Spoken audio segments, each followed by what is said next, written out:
will set up Apache Airflow in this video. So I am in my empty folder.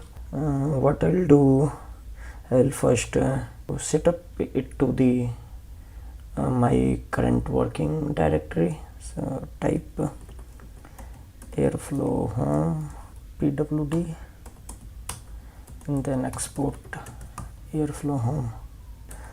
Next I'll create a virtual environment. I'll type the command venv and then my virtual environment name. Now just check into this virtual environment, activate. So you can see here on the left hand side I'm in my virtual environment. Next step, I'll install Apache Airflow in my virtual environment. I'll just type command.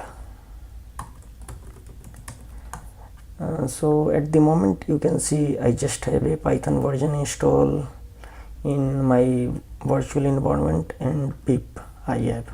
So I'll install Apache Airflow. It may take a few minutes and depend on how your internet is working. Okay, so it has installed in my environment now. So you can see Apache Airflow is here.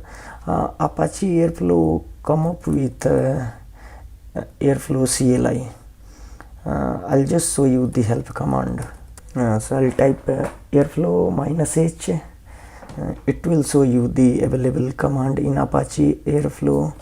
For purpose of this video, I'll use the standalone command to spin up the Airflow environment, and standalone command will spin up the scheduler and other component in this terminal only. So Airflow come up with SQLite database by default. I'll use that one only because that is easy to use. Just type airflow standalone command. It will take a few minutes and will spin up Airflow environment. So you can see my Airflow is running at 8080 port. I'll just open it. So you can see my Airflow is up and running. What next I'll do, I'll look at the credential.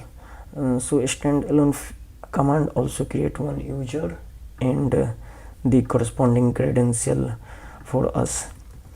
I'll use this credential to log in into Airflow UI. So user is admin and password I'll type, and I'm inside Airflow UI as you can see. So Airflow standalone is for development purpose only, and this is not recommended for the production.